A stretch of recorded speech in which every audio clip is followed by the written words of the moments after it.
ኢትዮጵያ እጆቿን ዘርግታ ወደ ሰማይ ከጧት እስከ ማታ ትጮኻለች ለሰራዊት ጌታ፣ ትጮኻለች ለሰራዊት ጌታ።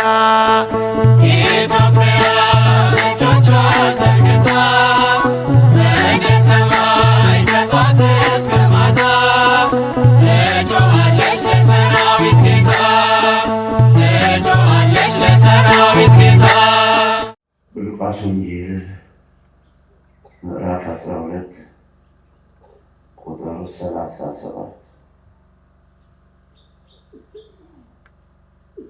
ጌታችን መድኃኒታችን ኢየሱስ ክርስቶስ በመዋዕለ ስብከቱ ሲያስተምር በምሳሌ ስለ ነገረ ምጽአቱ ስለ ዓለም ፍጻሜ እንዲህ በዚህ ዓለም ላይ እንደ ከፋን አንቀርም፣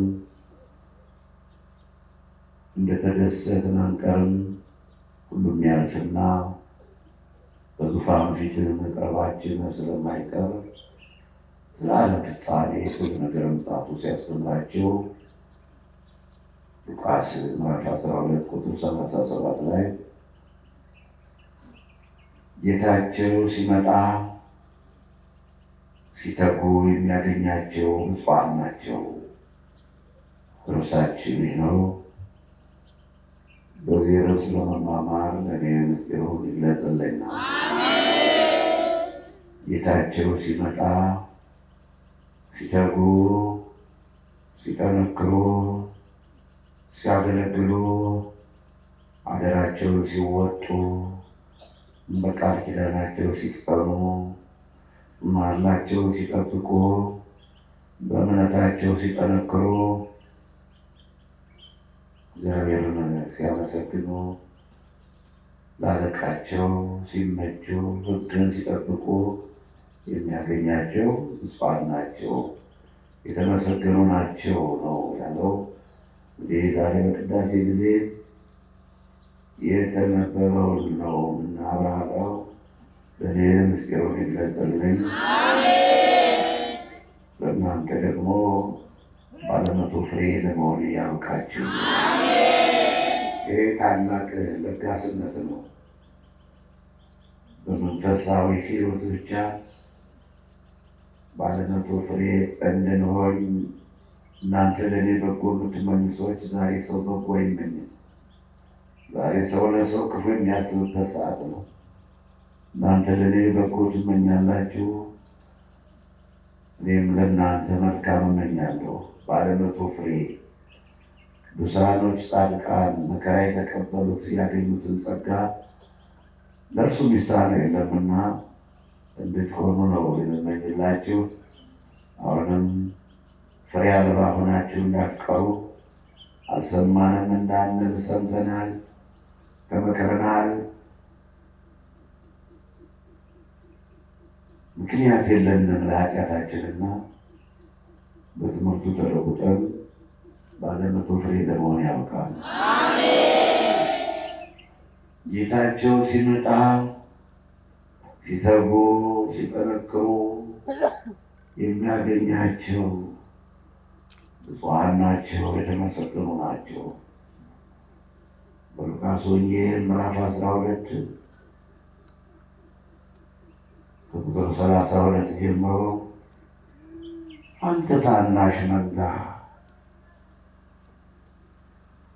መንግሥትን ሊሰጣችሁ የሰማይ አባታችሁ ፈቃድ ነውና አትፍሩ። ሰማያዊ መንግሥትን ሊሰጠን የጌታ ፈቃድ ነው፣ የአባታችን ፈቃድ ነው። እምብኝ አልፈልግም የሚል እኔ ከመንግሥተ ሰማያት ገሃነመ እሳትን ጌታም ዲያብሎስን እወዳለሁ ብሎ በተፈጥሮ ባህሪው በልከኝነት በቂም በበቀል በተንኮል ዲያብሎስ አባቴ ገሃነመ እሳት ርስቴ ቤቴ ብሎ የሚሄድ ካልሆነ በቀር እግዚአብሔር ቃል እንዲህ ነው የሚለው፣ አንተ ታናሽ መንጋ እነሆ መንግሥትን ሊሰጣችሁ የሰማይ አባታችሁ መልካም ፈቃድ ነውና አትፍሩ። መፍራት የለብንም። ያመንም ይህ በሽታ ያልፋል፣ ገበንም ይህ ራብ ያልፋል። ጠላት ቢነሳብን ዘንዶ ቢወራጭን ይህ ሁሉ ይጠፋል። ሲሆን በምድር ላይ ግፋችን ይመለከተዋል ጌታ እያየን ነው። በዚህ ዓለም ላይ የእግዚአብሔርን ፍርድ እያየን እናያለን። ሁልጊዜ ዘወትር ፍርዱን እናያለን። ከተወለድን አንስቶ የተጻፈውን አንብበናል። ለእኛ ምክርና ተግሳጽ ነውና በሕይወታችንም ደግሞ እያየን ነው። በአንዱ ግለሰብ፣ በሌላ በብዙ ሰዎች፣ በመንደርም በአገርም እያየን ነው። እግዚአብሔር ዝም አይልም። ስለዚህ ሲሆን በዚህ በምድር ላይ ግፋችን ተመልክቶ መከራ እንዳያችሁ ግፍ እንደተቀበላችሁ እለፉ፣ በሰማይ ትጸድቁበታላችሁ ካላለ አይ የእናንተ በዚህ ዓለምን ቢሆን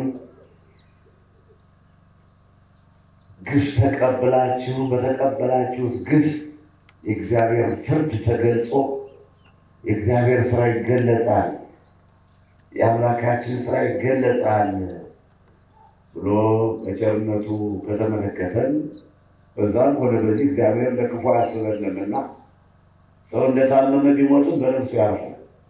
ሰው እንዳዘነ እንደተከዘ እንደተጨነቀ ቢሞትም በመንግሥተ ሰማያት ያገኘዋል ክፉ እስካልሰራ ድረስ። ሰው ደግሞ የእግዚአብሔር ፍርድ ተገልጾ በከፋው ፈንታ ደስ ብሎት በራበው ፈንታ ተመግቦ በልቶ ጠጥቶ ፈጣሪውን አመስግኖ ቢሄድም የበለጠ ደግሞ ከፍቶት ነበር፣ ተበድሎ ነበር፣ ተገፍቶ ነበር። በእውነት እግዚአብሔር ፈራጅ ነው። የበለጠ የሚበልጠው ይሄ ነው። እንደከፋው ቢሄድ ምንም ያው በእግዚአብሔር ዘንድ እንዲያገኘው በዚህ ዓለም ያለው ሰው የት እንደገባ ከምን እንደተቀመጠ የሚያውቅ የለም። የእግዚአብሔር ኃይል የሚገለጠው ግን ባሳዘኑን፣ ባስከፉን፣ ባስጨነቁን፣ ባስተከዙን፣ በተፈታተሉት ሰዎች ላይ እግዚአብሔር ፍርዱን አሳይቶ የእግዚአብሔር ኃይል ይገለጣል። ስለዚህ ነው ዓይነ ስውር ሆኖ ተወልዶ የነበረው ለምን ዓይነ ስውር ሆኖ ተወለደ? በእናቱና በአባቱ ወይስ በራሱ ሲሉ ይህ የእግዚአብሔር ኃይል እንዲገለጥ ነው።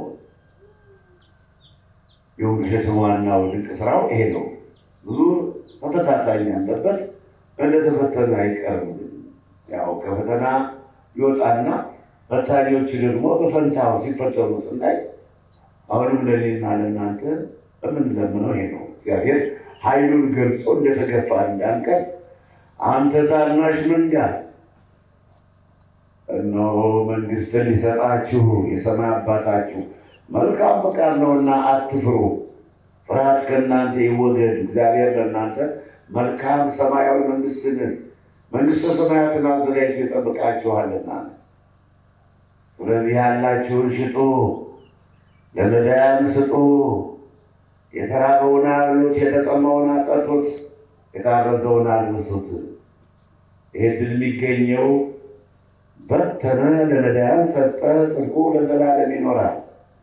ሰማያዊ መንግሥት የሚገባው ዝም ብሎ አይደለም፣ በቸርነቱ ቢሆንም ከእኛ ደግሞ ትንሽ ለነዳያን ማብላት፣ የደከሙትን የተቸገሩትን ማጽናናት፣ የታመሙትን መጠየቅ ስለሚያስፈልግ ወንጌላዊ ሉቃስ እንዲህ ብሎ ነው የጻፈው፣ ያላችሁን ሀብትና ንብረት በሬውን ላሙን ሽጡ፣ ለነዳያን ስጡ፣ መጽውቱ፣ አብሉ፣ አጠጡ፣ ደካሞችን እርዷቸው፣ ሽማግሎችንም እገዟቸው።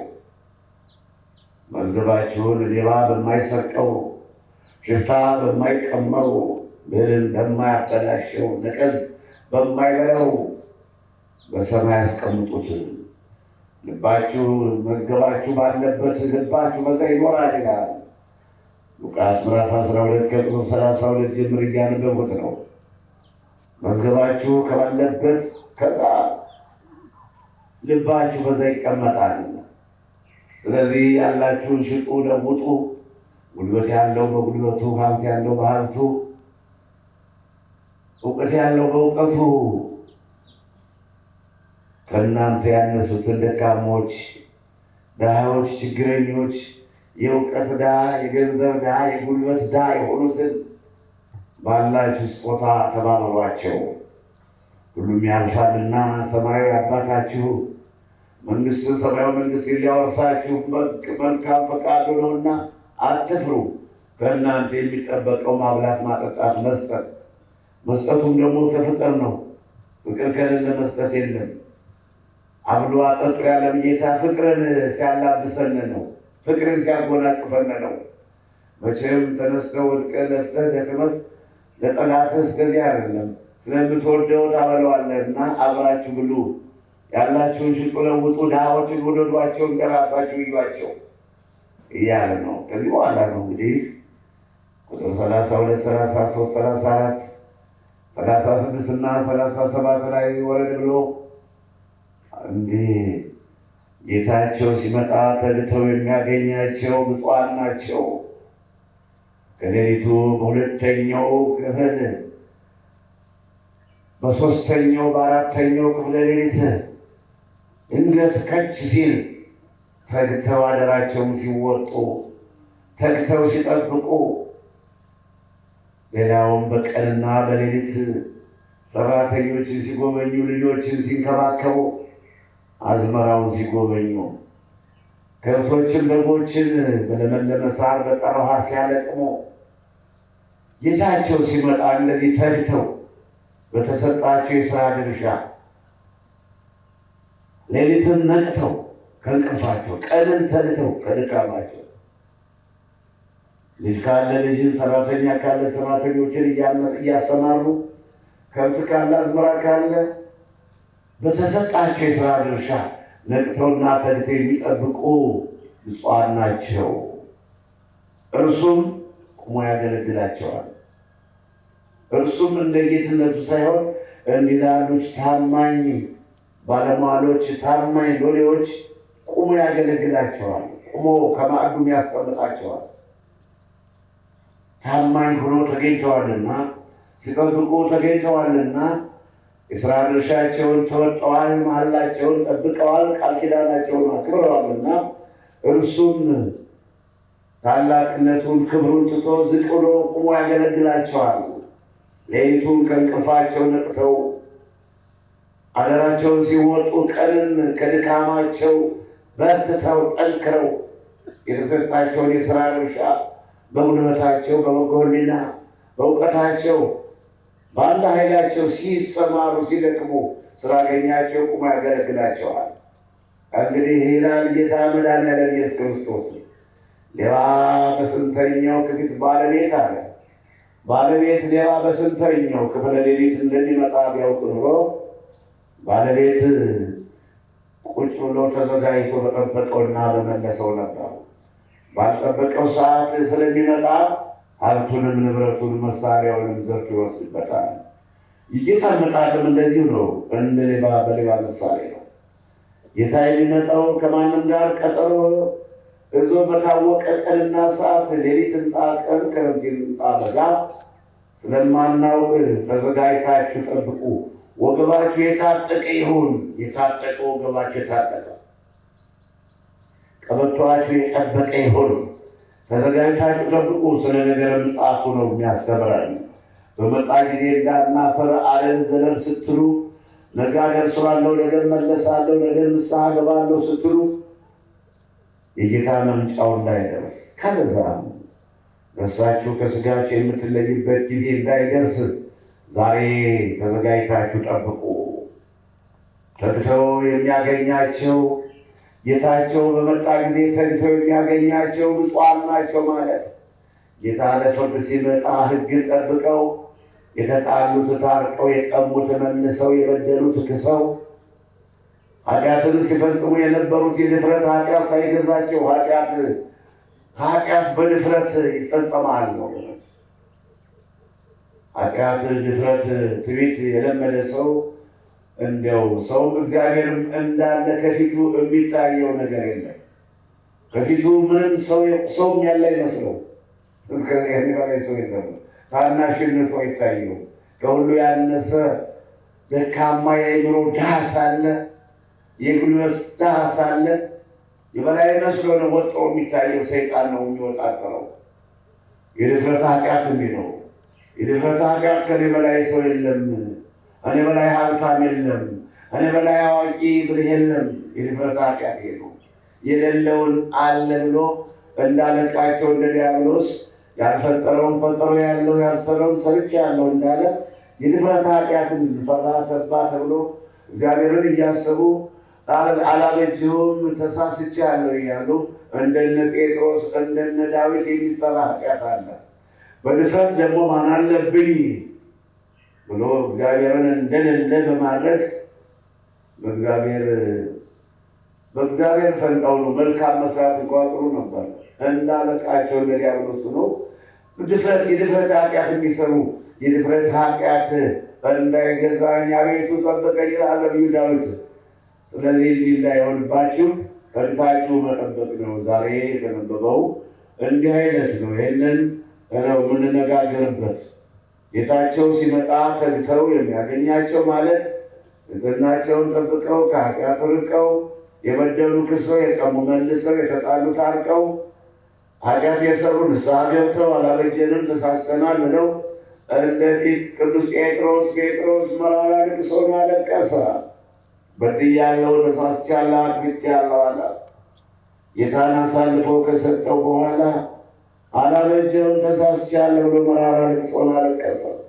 ወንጌላዊው ማቴዎስ እንደጻፈው በማቴዎስ ወንጌል ምዕራፍ 26 ቁጥር 75 ላይ 3 ጊዜ አላውቅህም ብሎ ከማለ በኋላ ነገሩ ትዝ አለውና ሳይቀው 3 ጊዜ ትክደኛለህ ብሎት ነበርና ያንን ቃል አስቦ መራራ ልቅሶን አለቀሰ።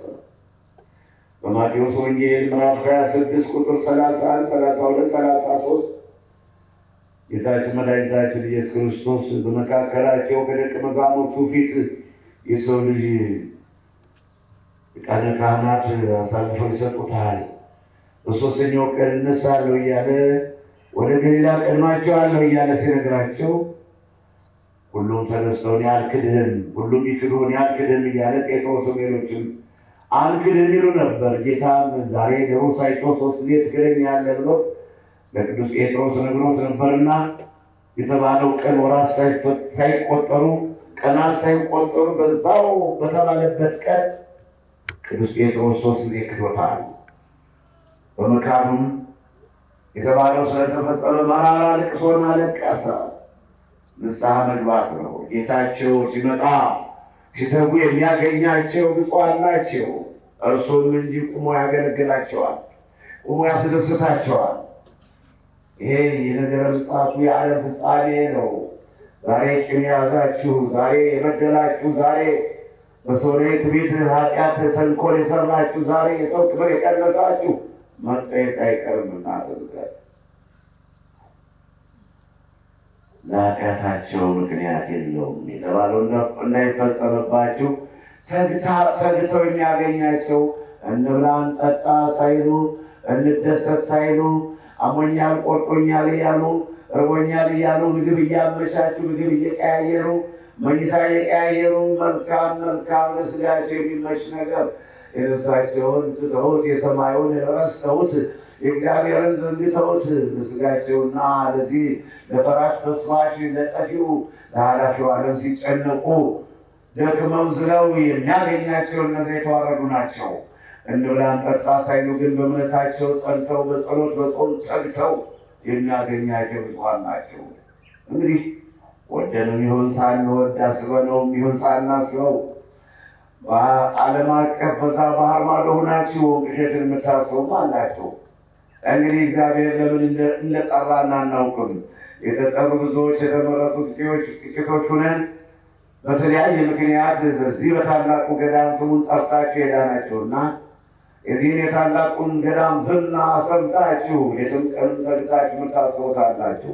የተጠሩ ብዙዎች ቃሉ የደረሳቸው መልእክቱ የተላለፈላቸው መጥተይ በዮሐንስ ወንጌል ምዕራፍ 1 ቁጥር 46 ላይ መቅተይ የተባሉ ከ94 ዓመተ ምህረት ጀምሮ በዓለም ዙሪያ ነው በመጽሔት በሚዲያ ያስተላለፉት። መጥታችሁ እዩ እየጠሯቸው።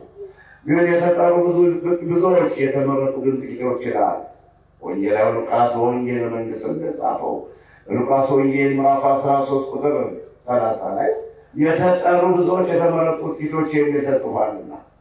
ታዲያ በውጭ ሀገር ሆናችሁ የምትከታተሉ ወገኖቼ እንግዲህ ለምን እንደመረጠን እግዚአብሔር እሱ ከሚድኑት ያድርገና። ይሁን እንጂ በቀጥታ ስርጭትም ሆነ ወይም በፊቴና በኋላዬ በቀኝና በግራዬ ሆናችሁ ቃሉን የምትሰሙ ይህ ቃል እንደሚያስፈርድልን ወይም እንደሚያስፈርድብን ማወቅ አለባችሁ። በሰማነው ቁጥር ሆይ ያስፈርድልናል። መመለስ ነው፣ እንዲፈረድልን መታገስ ነው፣ ንስሐ መግባት ነው፣ ይቅር በለኝ ማረኝ አላለችውም ማለት ነው ግዴታ ስለሆነ ካለዛም ደግሞ ያስፈርድብናል። ቃሉን እየሰማን እንዲህ ብንል መጠየቅ አይቀርም። ባህር ማዶ ሆናችሁ በልቀኝነት፣ በፊት በዘረፋና በቅሚያ በክደት በጥርጥር የምትገኝ ሁሉ ያው የሥጋ ፈቃድ የተገለጸ ነውና አድመኝነት፣ ዘፋኝነት፣ ሰካራምነት፣ ስካር፣ ዘፈን፣ ሟርት፣ ጥል፣ ክርክር፣ ቅናት፣ ምቀኝነት ይህንን የመሳሰሉን የምትፈጽሙ ሰዎች አላመጀውም ብሎ በዚህ ሰከንድ ማቋረጥ መልካም ነው። ጌታቸው ሲመጣ ተግተው የሚያገኛቸው ብፁዓን ናቸው። እንብላ፣ እንጠጣ፣ እንደሰት፣ እንልበስ፣ እንሾም፣ እንሸለም ሳይሉ የጌታቸውን ስራ ሲሰሩ ደፋ ቀና ሲሉ ደከመን እንረፍ፣ ራበን እንብላ፣ አሞናል እንተኛ ሳይሉ እስከ ንስቅታ ድረስ ሲተጉ የሚያገኛቸው ብፁዓን ናቸው ያለ የበረሃው ስብከት ይህን ይመስላል። የበረሃው ስብከት ብቸኛው አምባ ላይ ሁኜ እመለከተዋለሁ ይላል። ከተራራ ላይ ሁኜ አየዋለሁ። እነሆ ብቻውን የሚኖር ሕዝብ ነው። ከአሕዛብ የተለየ ከመንደር የራቀ ከከተማ የራቀ አድያም ዮርዳኖስ ወንዝ ቅዱስ ገብርኤል አንመከራል። አምባ ላይ ሆኜ የተመለከትኩት ደብረ ልዑላን ቂርቆስ፣ ተራራ ላይ ሆኜ ማየሁት ደብረ ዘይት አጸደ ማርያም፣ ቃለ ዓዋዲ ቅዱስ ዮሐንስ ርዕሰ ወዳነት ዮሐንስ ሆህተ ወንጌል ዮሐንስ የበረሃው በሁለት ወንዞች መካከል ተከቦ ከብትና በጋ ሌሊትና ቀን ገነት መስሎ የሚታየው ብፁዓን የብፁዓን መኖሪያ የቅዱሳን መኖሪያ ቃለ ዓዋዲ ቅዱስ ዮሐንስ አምባ ላይ ሆኜ የተመለከትኩት ተራራ ላይ ሆኜ ማየሁት ብቻውን የሚኖር ሕዝብ ነው። ከአሕዛብ ጋር ቅልቅል የለው። ኦሪት ዘኍልቍ ምዕራፍ 23 ቁጥር 8 ላይ አድያም ዮርዳኖስ ወንዝ ቅዱስ ገብርኤል ብቻውን የሚኖር ነው። ከመንደር የራቀ ከከተማ የተለየ መንገድና መብራት አገልግሎት የሌለበት ብቻውን ግፍን የሚቀበል የግፍና የመከራ ቦታ፣ መካነ መርጾት የፈተና ቦታ፣ ፈተናዎች እየተቀያየሩ በመልካም ስራው በበጎ አካሄዱ ጽድቅን በመፈለጉ ሕዝብን በነፃ በማገልገሉ ፈጣሪውን በማመስገኑ ዞትር በዲያብሎስ የሚፈተን ያለ ፈተና የማያልፍ ግባችንን መልከተው ጌታ ጌታቸው ሲመጣ የሚያገኛቸው ብፁዓን ጌታቸው ሲመጣ ሲተጉ የሚያገኛቸው ብፁዓን ናቸው ይላል። እንደዚህ መልኩ ጨርሰው ወንጌላዊ ሉቃስ በወንጌለ መንግሥት እንደጻፈው በምዕራፍ 13 ከቁጥር 32 እስከ ከቁጥር 23 እስከ 32 ድረስ የሚድኑ ጥቂቶች ናቸውን? ይህን ጥያቄ ነበር ጌታን የጠየቁት ሐዋርያት። ጌታ ሆይ የሚድኑ ጥቂቶች ናቸውን ብሎ ጠይቀውታል። ጌታ ምን ያለ ወደ ጠባቡ በር ለመግባት ተሽቀዳደሙ፣ ወደ ጠባቡ በር ለመግባት ተጋደሉ። ወደ ጠባቡ በር ለመግባት የሚድኑ እነዛ ናቸውና ትጋት ነው። ጌታቸው ሲመጣ ሲተጉ የሚያገኛቸው። አሁን ደግሞ ወደ ጠባቡ በር ለመግባት ተጋደሉ፣ እየተጨናነቃችሁ ተሽቀዳደሙ፣ ባገኙ ዘንድ ሩጡ። በአንደኛ ቆሮንቶስ ምዕራፍ 9 ቁጥር 23 እና 24 ላይ ታገኙ ዘንድ ሩጡ። ለማግኘት ያንን የወርቁን አክሊል ለማግኘት ሰማያዊ አክሊል ለማግኘት መሮጥ ነው። ይህን የወርቁን ምድራዊውን ወርቅ ለማግኘት ከሩጫው የቀደመ ኳስ ጨዋታዊ ድል ጎል ያገባ እንዲህ አይነት ነገር ይሸለማል። እኔና እናንተ ደግሞ መንፈሳዊ ውጊያ ከዲያብሎስ ጋር ጠላታችን ዲያብሎስ ነውና ያለንን ሴራ በዲያብሎስ የሚያደርግበትን ሴራውን እየጠቃቀስን ወደ ጽዮን ተራራ እናገኝ ዘንድ መሮጥ አለብን። ስለዚህ ነው እነሆ ወደ ጠባብ አገር ለመግባት ተጋደሉ። ብዙዎቹ ጌታ ሆይ ጌታ ሆይ ጌታ ሆይ ይሉኛል ይላልና ወንጌላዊ ሉቃስ። ጌታ ሆይ ክፈትልን አስገባን ይላል።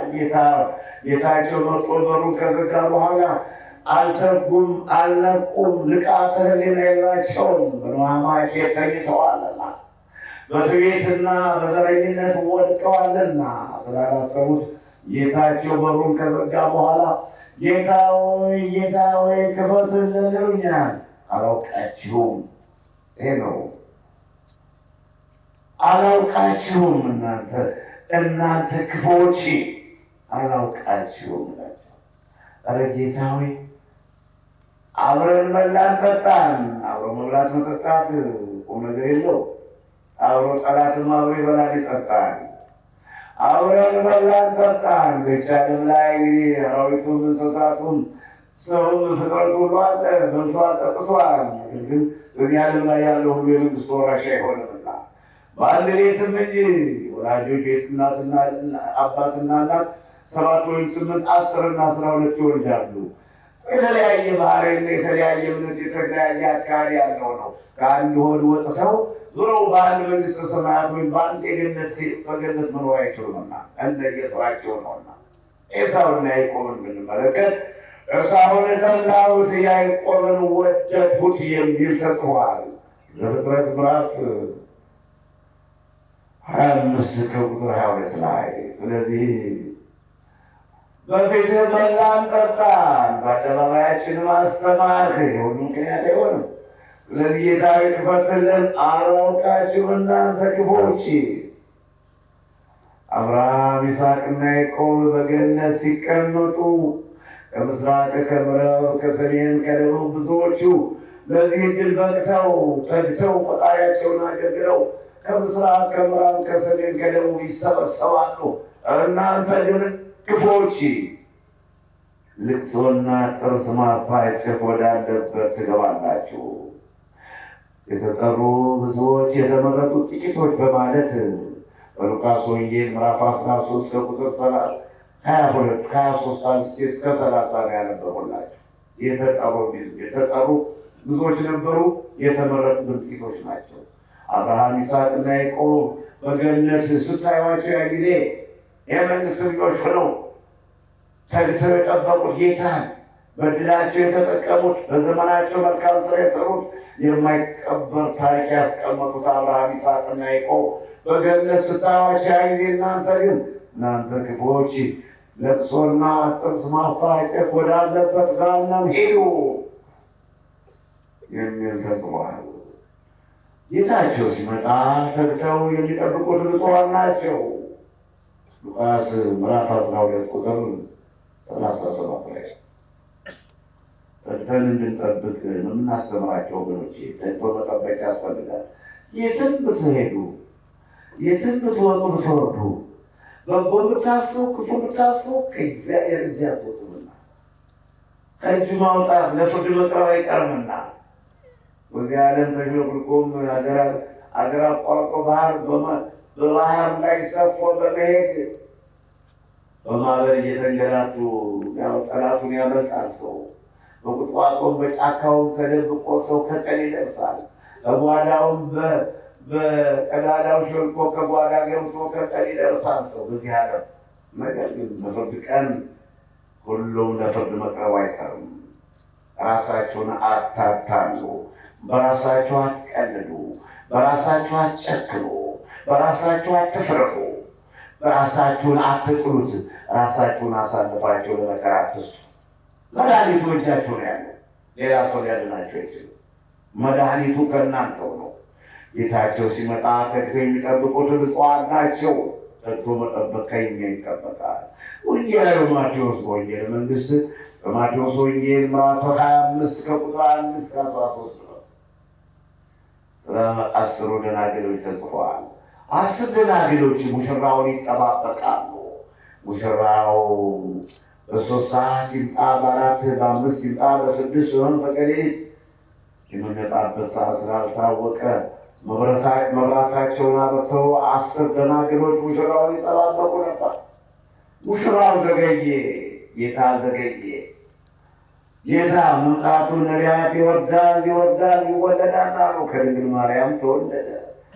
እነሆ ዓለምን ዞሮ አስተማረ። አሁን ደግሞ ይመጣል፣ ዳግመኛ ይመጣል ይላልና የሐዋርያት ሥራ ምዕራፍ 1 ከቁጥር 8 እና 9 10 ላይ ተብሎ ተጽፏልና እናንተ መንፈስ ቅዱስ በላያችሁ በወረደ ጊዜ በሰማርያ በይሁዳና በገሊላ ምስክሮቼ ናችሁ፣ ለእኔ ምስክሮቼ ናችሁ ባለም ዙሪያ እናንተ የገሊላ ሰዎች ሆይ ይላልና ቀና ብላችሁ አንጋጣችሁ ለምን ታያላችሁ አለ። እነሆ ጌታ ወደ ላይ ሲወጣ እንዳያችሁት ዳግመኛ ለፍርድ ይመጣል። ይሄዱ ተጽፏል። መምጣቱ አይቀርም። መላእክቱም ተናግረዋል፣ ነቢያቱም ተናግረዋል፣ ቀሳውስቱም ተናግረዋል። ለፍርድ መምጣቱ አይቀርም። ታዲያ ጌታቸው ሲመጣ ተግቶ የሚያገኛቸው ብፁዓን ናቸው ተብሎ ተጽፏል። ወገባችሁን ታጥቃችሁ በእምነታችሁ ጠንክራችሁ መጠበቅ ያስፈልጋል። በምድር ላይ ስለ ወደፊት ታስቢ መጠየቅ አይቀርም። መቼም በምድር ኃጢአት ያሰራ ሰው አይጠየቅም። ይሁን እንጂ ተግቶ መጠበቅ ደግሞ ክብር ነው። ጌታን ተግቶ መጠባበቅ እነሆ የሰማይ አምላክ እግዚአብሔር ሲመጣ በተስፋ መጠበቅ እስካለን ይህን ዘመን ሁሉ እንኳን በተቀደሰው ተራራ የተገኘን እንኳን በተቀደሰው ተራራ ስማችን የተጠራ በአማዶ ያላችሁ ስማችን በውሸት ተጠርቷል። በቀጥታ ስርጭታችን ትምህርታችን የምትከታተሉ ማህበረ ትጋት እንዲሁም ሌሎች ወገኖቻችን ሆኑ በውሸት ተጽፏል። ስማችሁ እንደወደዳችሁ ይወዳችኋል። በመከራውና በፈተናው እንዳለቀሳችሁለት ለእናንተ ያስባልና በውሸት ተጠርታችኋል። በዚህ በቀጥታ ስርጭታችን የምትከታተሉ ሁሉ ልክ እኔ እንደቆምሁኝ እኒህ ወገኖቼ በቀኝና በግሬ በፊቴና በኋላ ያሉት ደግሞ ተቀምጠው እንደሚከታተሉ ከዛ የበለጠ መልካም ዕድል እንዳላችሁ ወቁት። ባህር ማዶ ሆናችሁ ትምህርታችን የምትከታተሉ ከዛ የበለጠ ከዚህ አንዱ ክፉ ያስባል፣ ሌላው በጎ አይታወቅም። እናንተ ግን ያለምንም እንከን አልባ በእውነት በበጎ ሕሊና ነው ይህን ገዳ የምታስቡት። መጣችሁ እስክትመላለሱበት እየናፈቃችሁ በማ እየታጠባችሁ ነው። አያለው ዳኑ ሰው ቅዱስ ገብርኤል እንዴት ያሳደጉ እናት አባትን አብረው ያደጉት ወንድምን ይሆን የትዳር ጓደኛ ሊያል እንጂ አስራ ሀገር 10 እና 15 ዓመት ተሰዶ ኑሮ ከኤርፖርት ቦሌ ኢንተርናሽናል አየር ማረፊያ የኢትዮጵያ መሬት ሲረግጡት ሆኖ ወደ ወንቅሸት መምጣት በኮቪድ ምክንያት መንገዱ ሳይዘጋ እንዲህ ነበር የምትወዱና የምንወዳችሁ። ያላችሁ ፍቅር ከቤተሰብ በላይ፣ ያላችሁ ፍቅር ከእናት አባት በላይ፣ ያላችሁ ፍቅር ከትዳር ጓደኛ በላይ ወንቅሸትን ታስቡት ነበር። ስለዚህ በወንቅሸት መዝገብ ተመዝግባችኋል። በዙሪያ ካሉት ይልቅ አንድ ጊዜ ሲወስደን ሲመልሰን ከምንገኘው ይልቅ ልዩ ፍቅር አላችሁ። ባህር ማዶ ያላችሁ የወንቅሸት ተባባሪዎች ማህበረ ትጋትና መሰል ከማህበር ውጭ ሆናችሁ በአገልግሎታችን የምትገኙ ጌታቸው ሲመጣ ተግተው የሚጠብቁት ብፁዓን የተመሰገኑ ናቸው። ተግቶ መጠበቅ 10 ደናግሎች 5ቱ ዘይት አላቸው፣ 5ቱ ግን መብራቱን ብቻ እያበሩ ትርፍ የሚሆን የሚተካ ዘይቱ ካለቀ በኋላ ሌላ ዘይት የላቸውም። ለሁሉም ከባድ እንቅልፍ ያዛቸውና ሁሉም ለጥ ብለው ተኙ። በከባድ እንቅልፍ ተይዘው በነበረበት ሰዓት ላይ ሙሽራው መጣ የሚል ቃል ሰሙ። መሰንቆውን፣ ከበሮውን፣ የሙሽራውን የሚዜውንና የተከታዩን ድምፅ ሰሙ። ሁሉም 10 ደናግሎች ነቅተው የ5ቱ የሰነፎች ተግተው አልጠበቁም፣ ልባም አልሆኑምና አላሰቡበትም፣ አልተዘጋጁምና ዘይታቸው አልቆ መብራታቸው ጠፋባቸው። መብራት ሃይማኖታቸው ጠፋ። መብራት ፍቅራቸው ጠፍቶባቸዋል። ፍቅር የላቸውም፣ ሃይማኖት የላቸውም።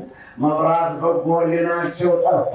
እንቀማ፣ እንብላ፣ እናጭበርበር፣ እናታል እያሉ ኃጢአትን በደስታ እየፈጸሙ ኃጢአት አዳምና ሔዋን እንኳ ኃጢአት ሲሰሩ ተሰቅቀው ነው፣ ተጨንቀው ነው።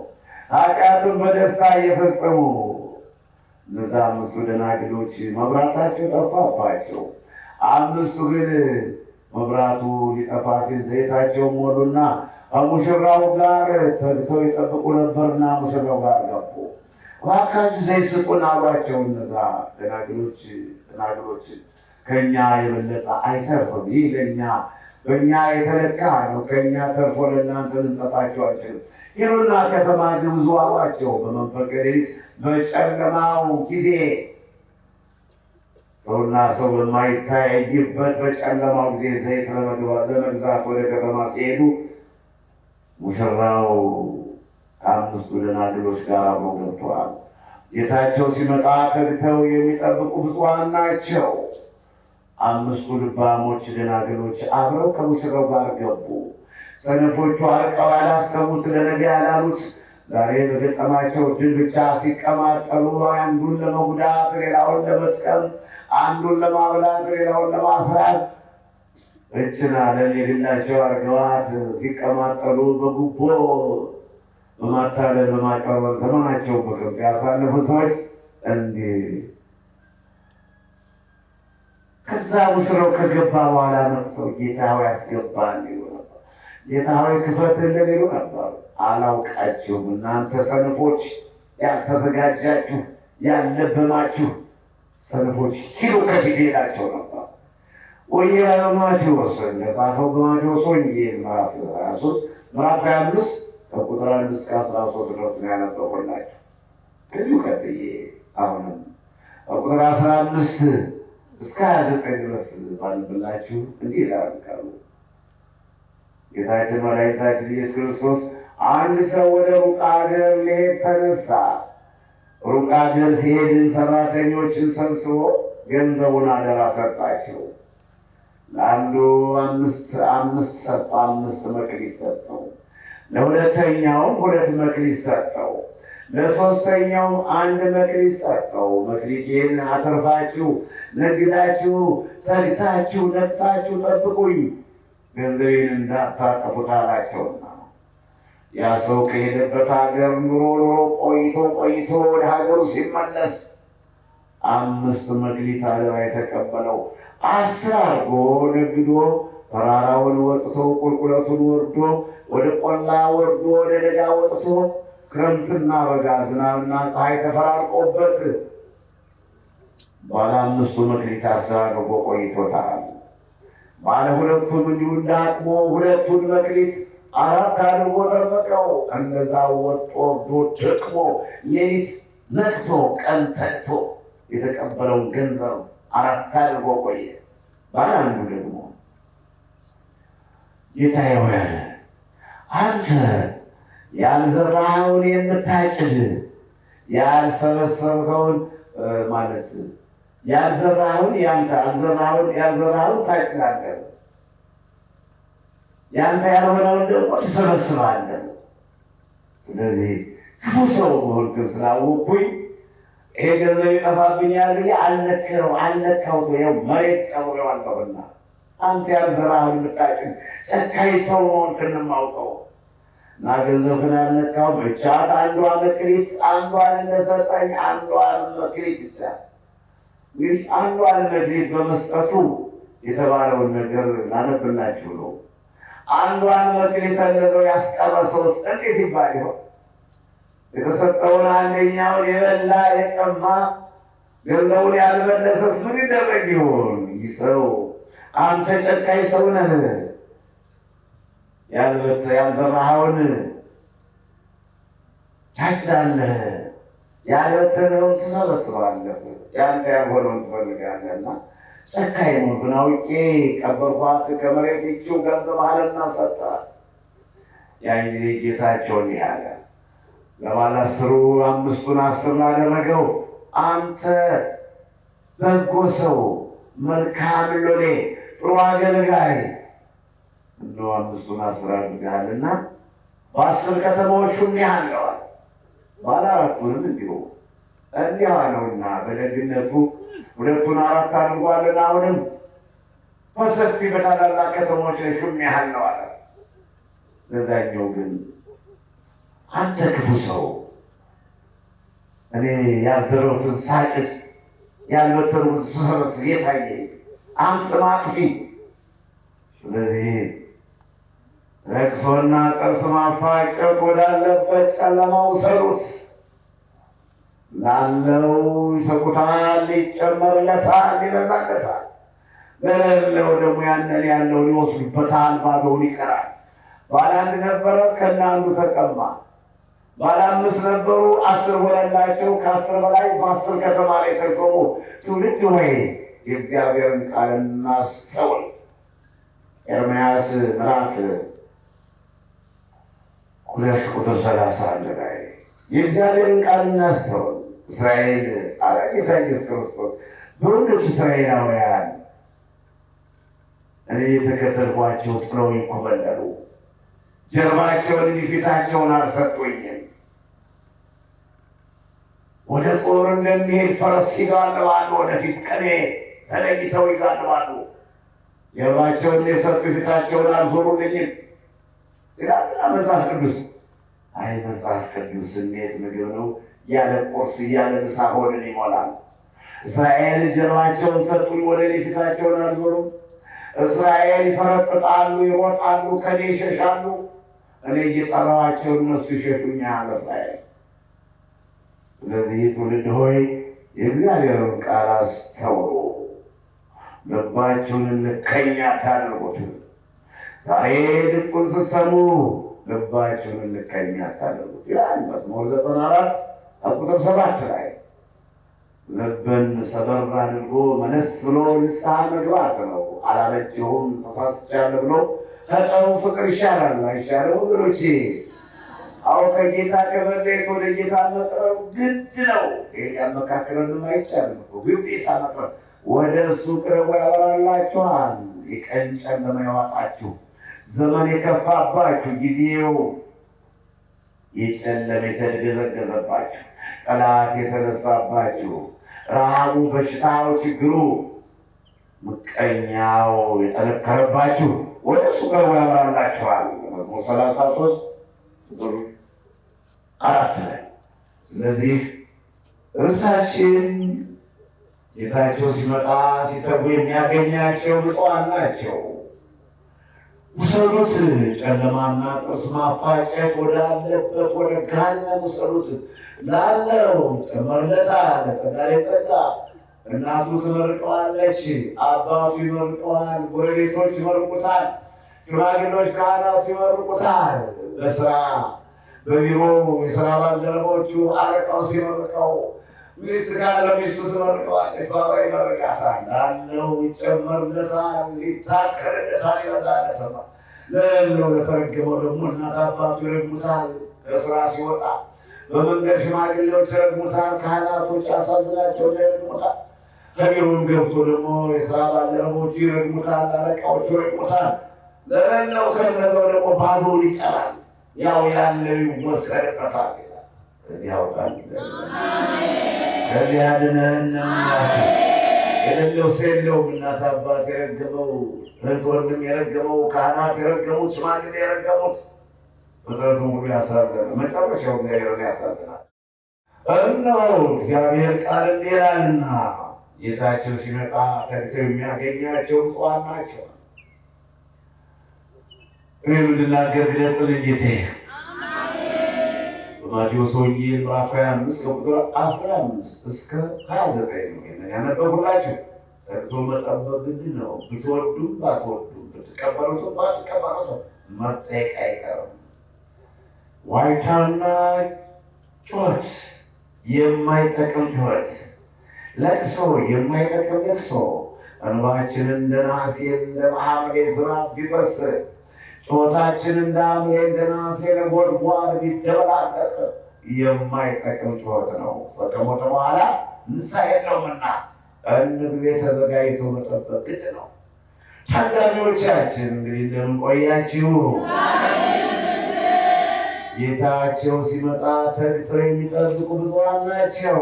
ተግቶ መጠበቅ ግድ ነው። እማስተምራችሁ ይሄንን ነው። የበረሃ ስብከት የንስሐ ስብከት ነው ማስተምራችሁ።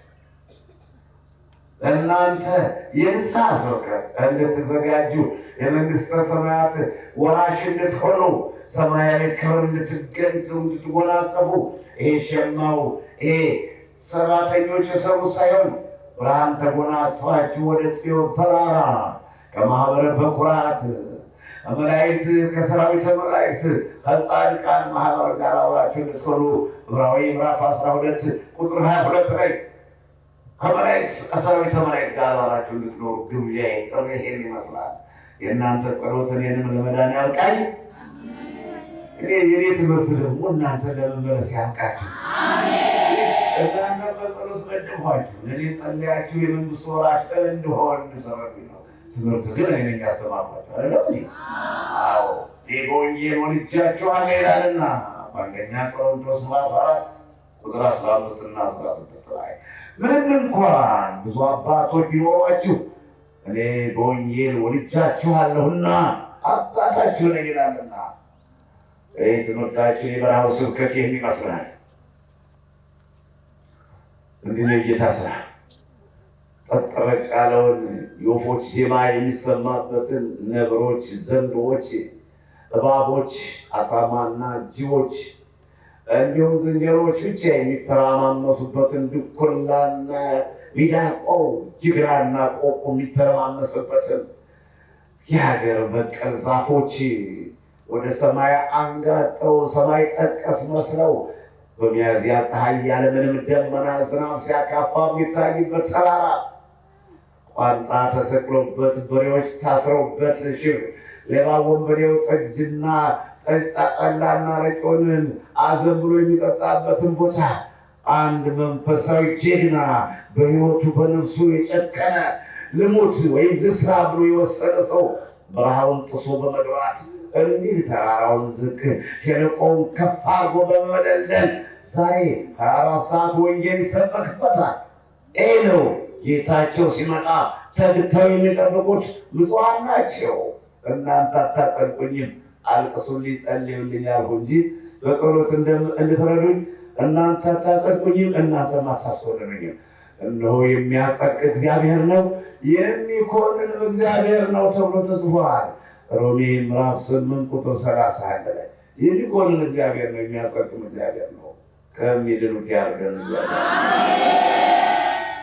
ጌታቸው ሲመጣ ተግተው የሚጠብቁ ብፁዓን ናቸው፣ የታደሉ ናቸው፣ የተመሰገኑ ናቸው። ነቅተው ተግተው ወንጌላዊ ሉቃስ ወንጌለ መንግሥት እንደጻፈው በሉቃስ ወንጌል ምዕራፍ 2 ቁጥር 8 ላይ መንጎቻቸውን ነቅተውና ተግተው የሚጠብቁ በቤተልሔም ዙሪያ የከብት እረኞች ነበሩ። እንቅልፍ አልወሰዳቸው፣ ሌባ እንዳይወስድባቸው፣ አውሬም እንዳይነጥቃቸው። ጥልጣን ላይ ተኝተው ጎርፉ በታች ይሄዳል፣ በላይ ዝናብ፣ ያውም የእስራኤል ዝናብ። እንዲያውም በታኅሳስ ወር በዋናው ክረምት፣ ታኅሳስ ክረምታቸው ነው ለእስራኤላውያን፣ በረዶ እየፈላባቸው መንጎቻቸውን ነቅተውና ተግተው የሚጠብቁ የከብት እረኞች ነበሩ። በመትጋታቸው ከሰማይ ታላቅ ድምፅ ተሰማ። የራማው ልዑል ቅዱስ ገብርኤል ታላቅ ደስታ የምስራች እነግራችኋለሁና እነሆ እናንተ ሳትፉ ይላቸው ነበር። የእግዚአብሔር ብርሃኑ በቤተልሔም ዙሪያ አንጸባረቀ። ተራራው የተቃጠለ፣ ሜዳው የተለበለበ መሰለ። የእግዚአብሔር መልአክ ሲወርድ ተራራው ሁሉ የተቃጠለ መሰለ። እነዚያ የከብት እረኞች ሲመለከቱ ሙሉ ሰማይ የተቃጠለ መሰላቸው። ይህም በዓይናቸው ሲያዩ በጆሯቸው ደግሞ እናንተ ሳትፍሩ አትጨነቁ አለ። ከብርሃኑ ድምቀት የተነሳ ፈርተዋል። ምን ነገር መጣ? ምን አትወረደ ብለው ደንግጠዋልና መቼም ሰው ክፉ ነው እንጂ በጎ አያስብም። አሁን ያለ ነገር ክፉ ነው እንጂ የምናስቀድመው እንሞት ይሆን ወይ ሌላ ችግር ይመጣ ይሆን ነው እንጂ በጎ ነገር አያስብምና እነዚህ የቤተልሔም እረኞች ምን ነገር መጣ? ብርሃኑ ደመቀ፣ ተንጸባረቀ፣ ቀን መሰለ ደነገጡ። የዛሬ መልአክ ጊዜ ዘካርያስ ሆይ አትፍራ፣ ማርያም ሆይ አትፍሪ። ዛሬ አትፍራ ልማዱ ነውና እናንተ ሳይዟቸው አትፍሩ ይላልና እነሆ ዛሬ በዳዊት ከተማ መድኃኒት እርሱም ክርስቶስ ተወልዶላችኋል። የምስራቹን ደስታውንም እነሆ ምልክቱ በቤተልሔም ሕፃኑ በግርግም ተኝቶ ታገኙታላችሁ እያለ ነበር የሚነግራቸውና እንግዲህ ሊቃነ ካህናት ከቤታቸው ተኝተው ጻፎችና ፈሪሳውያን እኒያ ትንኝን የሚያጠሩ ግመልን የሚወጡ ማቴዎስ ምዕራፍ 23 ቁጥር 24 ላይ ግመልን የሚወጡ እነዛ ትንኝን ያጠራሉ። ጥቃቅን ኃጢአት በሰው ላይ ይፈልጋሉ። ራሳቸው ግን ያልሰሩት ያልፈጸሙት ኃጢአት ያላደረጉት ነገር የለም እና እነዛ ተንኮለኞች ለጥ ብለው ተኝተው ሳለ መንጎቻቸውን ነቅተውና ተግተው የሚጠብቁ የከብት እረኞች የራማውን ቅዱስ ገብርኤል ምድርን ሰማይን እያናወጠ ታላቅ ደስታ የምስራች እነግራቸዋለሁ እያለ ሲመጣ ቀና ብለው ሲመለከቱ ሰማይ ምድሩ ደምቆ ነበር። ምንድን ነው ይሄ ነገር? ምን ነገር አለ? ምን አዲስ ነገር አለ? እስኪ ወደ ቤተልሔም እንሂድና ይህን የተነገረውን ቃልና ድምፅ ታላቅ ደስታ የምስራች ምንድን ነው?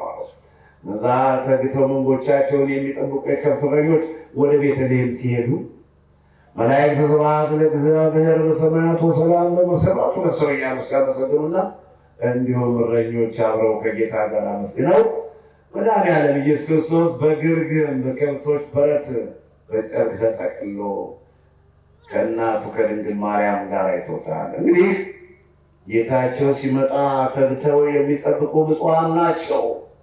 ለንስሐ ራሳቸውን የሚያዘጋጁ አላበጀንም፣ በድለናል፣ ተሳስተናል ብለው እግዚአብሔርን የሚያስቡት ማረን፣ ይቅር በለን እያሉ ፈጣሪያቸውን የሚያስቡት የተጻፈባቸው ሰዎች ይህ ሁሉ ደንታቸው አይደለም። ከምንም አይቆጥሩትም። የበለጠ ሰውን ለማስከፋት፣ ሰውን ለማሳዘን፣ እግዚአብሔርን ለማስቀየም እየመረጡ ኃጢአትን ይፈጽማሉ እንጂ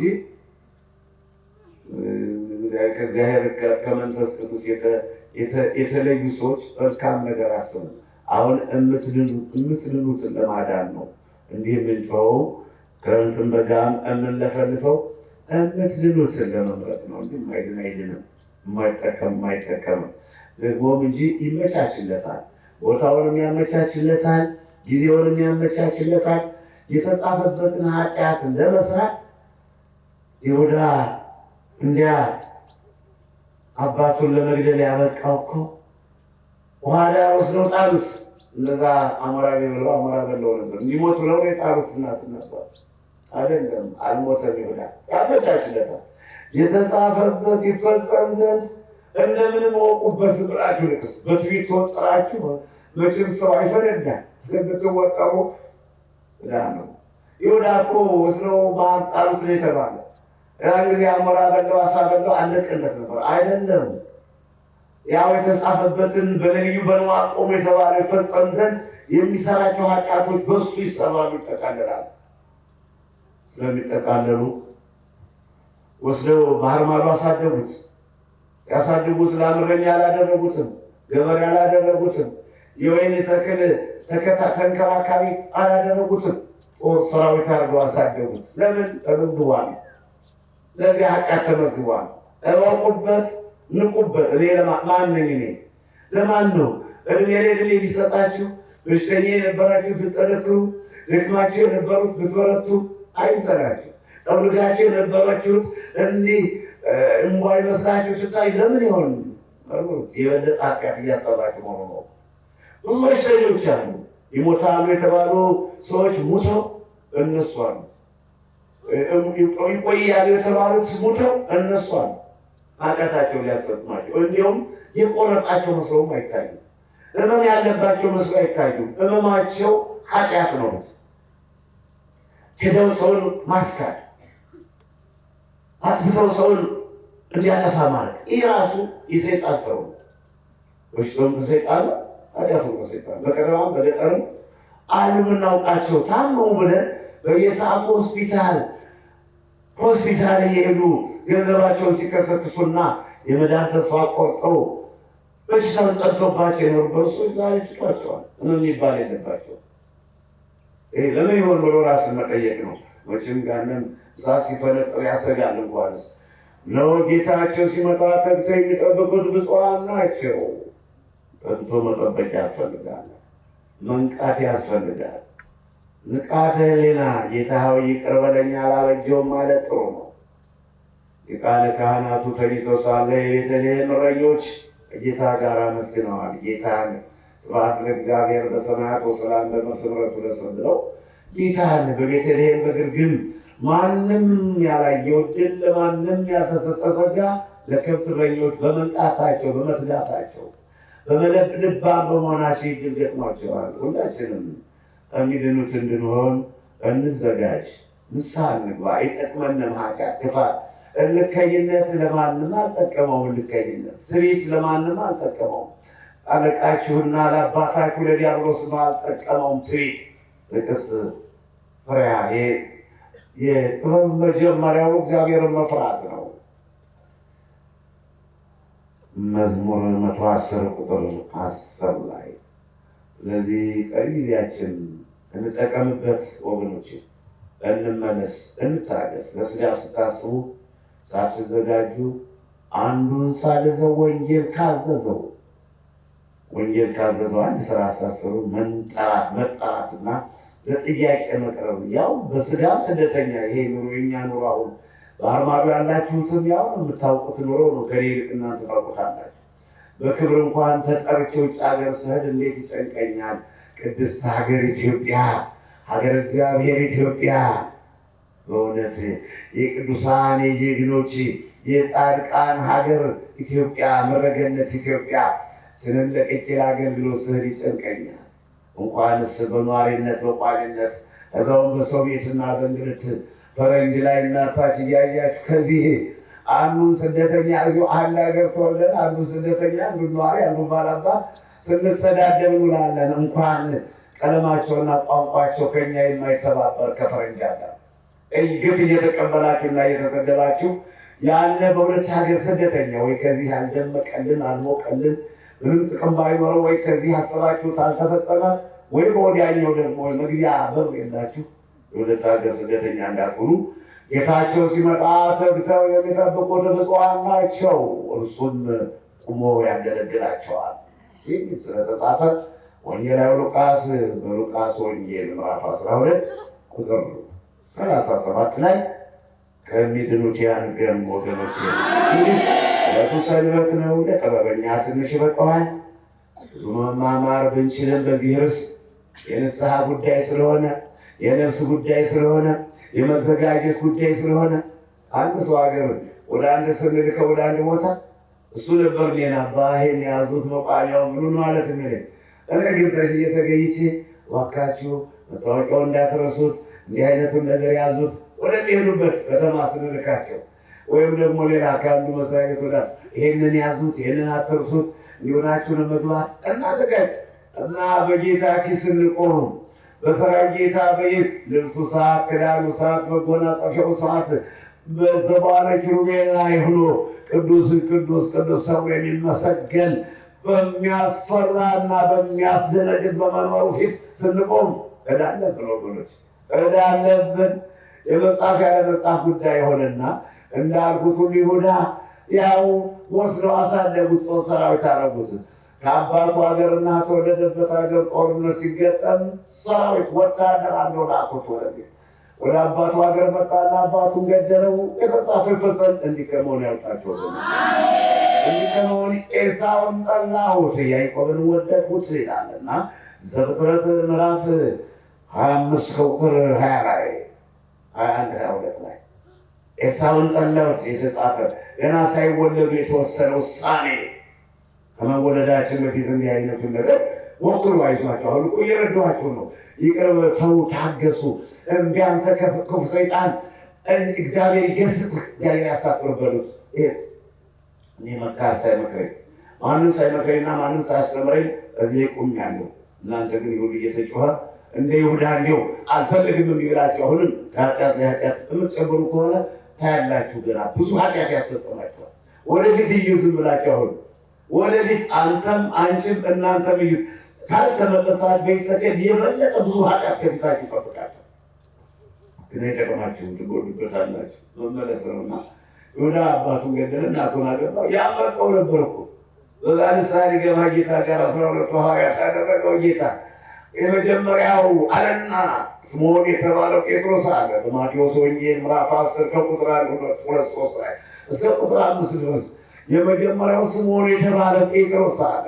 የመጨረሻው ግን የአስቆሮቱ ይሁዳ ተብሎ ከ12 ሐዋርያት ተመዝግቧል። መጨረሻው ግን ጌታ በ30 ብር ሽጦ አነዛውን ብሩን ሳይበለው ብሩን በትኖ አይበላም ደግሞ ብሩን በትኖ ብሩን አልበለውም ንጹሕ ደም አሳልፌ ሰጥቻለሁ አለ። ተመልከቱ፣ ልክ ነው እኮ ሕሊና ይፈርዳል። ሕሊና ዳኛ አለ። ንጹሕ ደም ነው አሳልፌ የሰጠሁት። ጥሩ ሰው ደግ ሰው ነው አሳልፌ የሰጠሁት። ደግ ሰው እንጀራ እየባረከ እየመገበ 5 እንጀራ ባርኮ ለ5,000 ሰዎች የሚመግብ ጌታ፣ ወንጌልን የሚሰብክ ጌታ፣ ደከማችሁ ተንከታከታችሁ ብሎ የሚፈውስ በሽታ ላይ ኧረ ተው ልብ አድርጎ ወገኖቼ፣ ከበሽታችን በሽታን የሚፈውስ ድውይን ዕውሩን የሚያበራ ወንጌል ሲሆን ወንጌል ይሰብክላችኋል፣ ከበሽታችሁ ይፈውሳችኋል። በምን ነው አሳልፋችሁ የሰጣችሁት? ለምን ነው ጠላት ጋር የተባበራችሁበት? ለምን ነው ጠላት የሆናችሁት? እንጀራ ፈትፍቶ እያበላ ነው። ኮቸሮ ለሚፈልጉት ኮቸሮ፣ እንጀራ ለሚፈልግ እንጀራ፣ ሳሙናው፣ ልብሱ፣ ጉርሱ አዲያም ዮርዳኖስ ወንቅ እሸት ቅዱስ ገብርኤል አንድነት ገና በምኑ ነው የምትከሱት? በምኑ ነው የምትጠሉት? በምኑ ነው ከጠላት ጋር አብራችሁ የምትቆሙ? ለምን ነው ጠላት ይሆናል? ስላዳናችሁ፣ ስለመገባችሁ ቤተሰብ እናት አባት የጠላችሁን እቅፍ ሽፉና አድርጎ ብሔር ብሔረሰቦችን ሰብስቦ ስለያዘ ምን አረገ? ወንቅ እሸት ሲሆን እላለባችሁ። ይህ እንደ ይሁዳ ነው። ብሩን አልበለውም፣ በተነው። አላበጅሁም በሉ። ጥሩ አልሰራሁም በሉ። ንጹሕ ደም አሳልፌ ሰጥቻለሁ። ከጠላት ጋር ስተባበር የነበሩት እቅስስ ሲወቀስር የነበሩት ከንቱ ነው። አላበጅሁም በሉ። ልቅስ ካለዛ ግን በእናንቱ ይፈረዳል እንጂ የእግዚአብሔር ስራ ወንቅ እሸት አይፈርስም። ወንቅ እሸት እንዲፈርስ አይደለም የተጻፈበት። እኔም እንድሰራ ነው የተጻፈልኝ።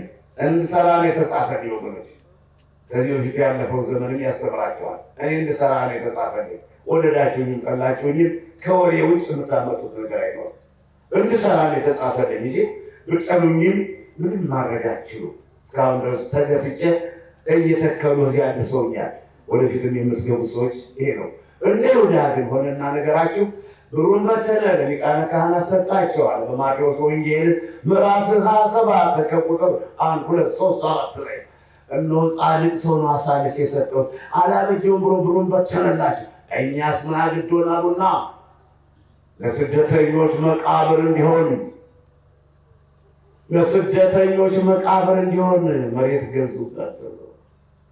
መሬት ገዙበት። ያ መሬትን አኬልዳማ ተባለ ይለዋል የሐዋርያት ሥራ ምዕራፍ 1 ቁጥር 21፣ 22፣ 23፣ 26 ድረስ አኬልዳማ ተባለ። አለቅነቱን ለሰው የሰጠ፣ መኖሪያ ቦታውን የለቀቀ፣ ሹመቱን ሌላ የወሰደበት ይሁዳ 30 ብር ጌታን አሳልፎ ከሸጠ በኋላ ያ ብር ለስደተኞች እነሆ ከመባ አንደበልቀውም። ይሄ የደም ገንዘብ ነው። የደም ገንዘብ አሰብስቡ። የኃጢአት ገንዘብ አትብሉ አይበላምና የደም ገንዘብ የደም ገንዘብ ነውና አለ። ከይሁዳ ራሳችሁ እኮ ከይሁዳ የበለጠ አመጻችሁ እኮ ከይሁዳ የበለጠ ከፋችሁ እኮ። ወይ ትውልድ ከይሁዳ የበለጠ ከፋችሁ እኮ። ቢያንስ ብሩን በትኗል። ንጹሕ ደም አሳልፌ ሰጥቻለሁ፣ ተሳስቻለሁ፣ አላበጀሁም ብሏል። እንዲህ እንኳን ብትሉ መልካም ነበር። ያንን ብሩን በተነና ታንቆ አንጀቱ ተዘርግፎ በመድኃኒት ገነት ሊገባ ጌታ በዕለተ ዓርብ ወደ ገነት ገብቶ ወደ ሲኦል ገብቶ 5500 ዘመን ተዘግቶ የኖረውን ሲኦልን ከፍቶ ነፍሳትን ይዞ ሲወጣ አብሮ ለመውጣት ታሪክ ሙቼ ነፍሴ በሲኦል ይዟት ይወጣል አለ። አቤት መላችሁ ከኃጢአታችሁ መላችሁ ደግሞ ራስ እንደምን ቆያችሁ? ወደ ቀድሞ ነገራችን እንመለስ። ይሁዳ ንስሐ ባይሆነውም እግሩን በትኗል። አላበጀውም ተሳስቻለሁ ብሏል። ተሳስቻለሁ በሉ፣ አጥፍቻለሁ በሉ። ይልቁንስ ወደ ጌታ ቅረቡ፣ አይጠቅማችሁም ሳትበሉት እንደ ይሁዳ አሟሟታችሁ ይከፋል፣ የሁለት ሀገር ስደተኛ ትሆናላችሁ። እንግዲህ ትምህርታችንን እኔም ጨርሻለሁ። ጌታቸው ሲመጣ ተዘጋጅተው የሚጠብቁት ብፁዓን ናቸው በሚደርሰው ያስተማረን የመከረን የተሰጠን አምላክ የተመሰገነ